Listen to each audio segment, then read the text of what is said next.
So let's talk about a very controversial topic on the channel.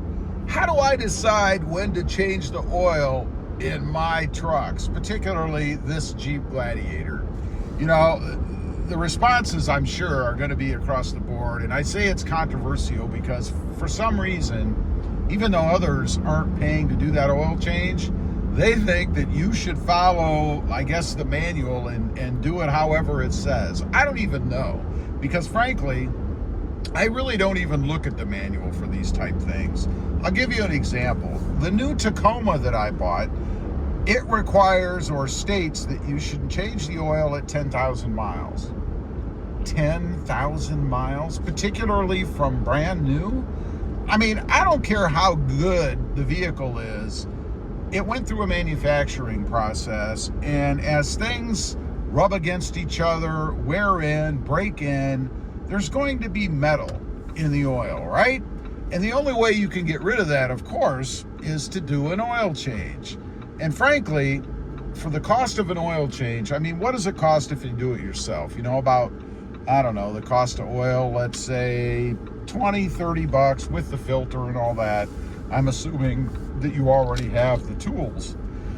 But for that price, if you plan on keeping the vehicle for a long time, why would you risk it? Why wouldn't you just go ahead and take care of that either yourself or go pay the 40, 50, 60 bucks, whatever it is at the dealership, and get it done? It doesn't make sense to me.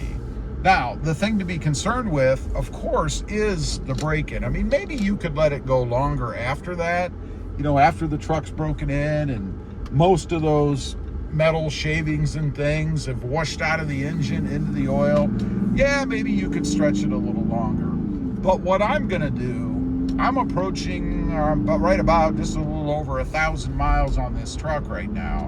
And I'm going to do it somewhere between probably 1,300 and 1,500 miles, something like that. Oh, and by the way, I did have a call.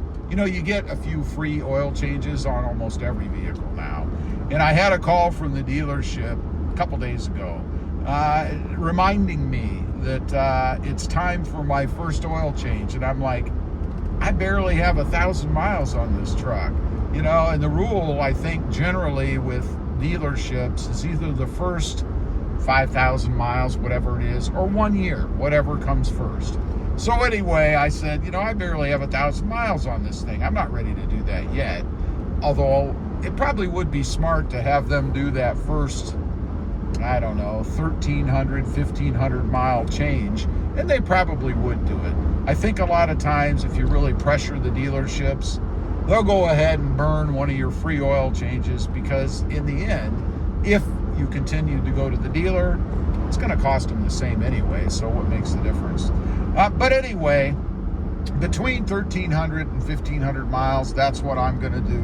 And it's really just for peace of mind. Now, you might be saying, well, gee, Rob, you never keep your vehicles very long anyway, so why do you care? Why don't you just do it? Or why don't you just let it go?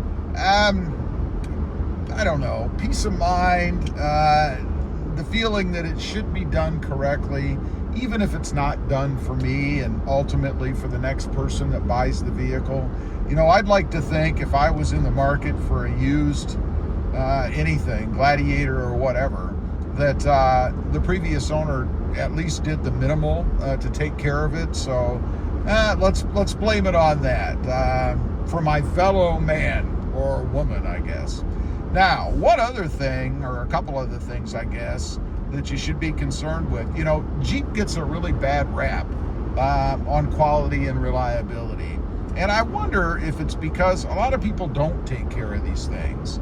You know, they get a Jeep Gladiator and they think that it's this tank of a vehicle, I guess, because it's an off-road vehicle. It's a Jeep, right? So they can beat the hell out of it, abuse it, and I mean abuse it in such a way that you really don't take care of the maintenance things that you should. I'm curious, if you're one of those or like that, let me know. Do you believe that maybe you don't have to take as good a care as the Gladiator because it is a Jeep and it really should be rugged anyway? I doubt it, but I'd be curious, and I'm sure there's some folks out there that probably feel that way.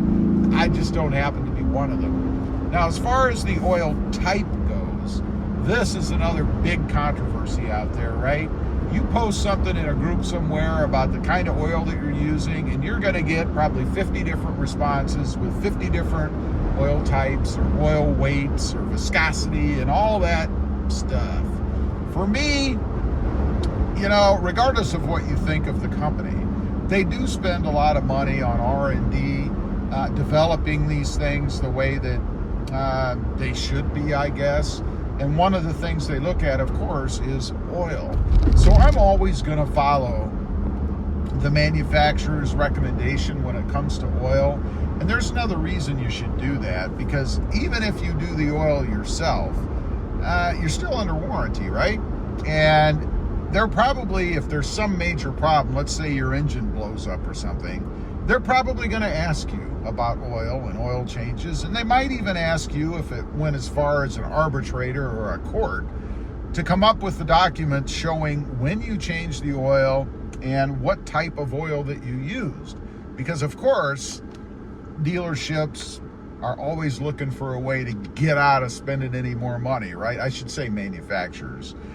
So they're going to want you to prove that you did the right thing. Now, you don't have to worry about that if you're going to the dealership to have it done, I would hope, because then you have proof from them that they used whatever oil it was. And if by chance they were using the wrong oil, you could always go back on them, I guess, and state that it was their fault, which is even more of a reason why they'd be using the right oil, right? But nonetheless, I would be sticking with what the manufacturer recommends.